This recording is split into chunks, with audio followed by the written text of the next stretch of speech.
আজকে আমি এই ভিডিওতে দেখাবো সৌদি আরব রিয়াদের মধ্যে আপনাদের পাসপোর্টের মেয়াদ চলে গেলে সেই পাসপোর্টের মেয়াদ কিভাবে বাড়াইবেন এবং পাসপোর্ট কোথায় থেকে রিনিউ করে, কত টাকা লাগে আর কি কি কাগজপত্র লাগে সম্পূর্ণ দেখতে পারবেন এই ভিডিওতে।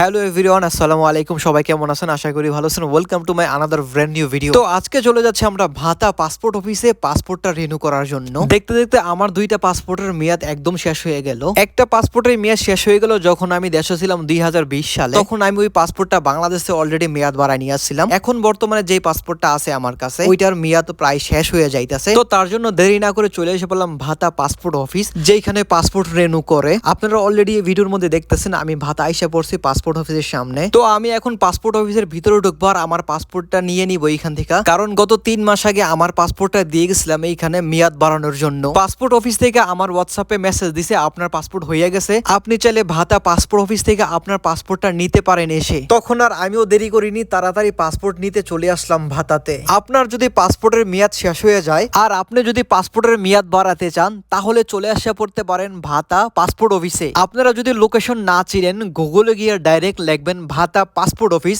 সেই গুগল ম্যাপ আপনাকে ডাইরেক্ট ভাতা পাসপোর্ট অফিসে নিয়ে আসবে। আর আদারওয়াইজ আপনারা যদি নাও জানেন যে কোনো টেক্সটওয়ালা থেকে বলবেন ভাই আমি ভাতা পাসপোর্ট অফিসে যাব, আপনাকে ইজিলি এই পাসপোর্ট অফিসে নিয়ে আসবে। আপনি এইখানে নেমে ডাইরেক্ট 3 তলায় যাবেন, লিফট দিয়ে যেতে পারেন, সিঁড়িতে যেতে পারেন। 3 তলাতে গিয়ে হাতের ডান দিকে দেখবেন পাসপোর্ট অফিস, ওইখানে গেলে আপনি অনেক মানুষজন দেখতে পারবেন। আর আপনি যদি পাসপোর্ট নতুন বানাইতে চান, মানে এক্সপায়ার যদি হয়ে যায়, তাহলে আপনাকে লাইনে দাঁড়াইতে হইব এইখানে। কারণটা হলো এইখানে পাসপোর্ট বানাইতে অনেক মানুষজন আসে, সেই কারণে অনেক ভিড় হয় এইখানে। এক পর্যায়ে আপনি যখন ভিতরে ঢুইকা যাবেন তখন আপনার থেকে আপনার পুরান পাসপোর্টটা নিবে ফটোকপি করার জন্য। ফটোকপি শেষ হওয়ার পরে আপনার ডাইরেক্ট কাউন্টারে পাঠাই দিবে, যেখানে আপনার থেকে পাসপোর্ট বানানোর জন্য টাকা নেওয়া হবে। আপনার যদি আমার মতো পুরান পাসপোর্ট হয় তাহলে আপনার থেকে নিবে 165 রিয়াল পাসপোর্ট বানানোর জন্য। আপনি যখন টাকা পেড করে দিবেন আপনার পাসপোর্টটা বানানোর জন্য, তখন ওই টাইমে আপনার হোয়াটসঅ্যাপে একটা মেসেজ আসবে যে কবে ওরা আপনার পাসপোর্টটা দেবে, এবং পাসপোর্ট অফিস থেকে আপনাকে একটা রিসিট দিবে। আর সেই রিসিটটা আপনাকে ভালো করে রেখে দিতে হবে। আপনি যখন পাসপোর্ট নিতে আসেন তখন ওই রিসিটটা ওদেরকে দিতে হবে। আর আপনি যদি ওই রিসিটটা না দিতে পারেন তাহলে আপনাকে আর পাসপোর্টটা দেওয়া হবে না, কারণ ওই রিসিটটার মধ্যে আপনার পাসপোর্টের যাবতীয় ডিটেলস থাকে। তার জন্য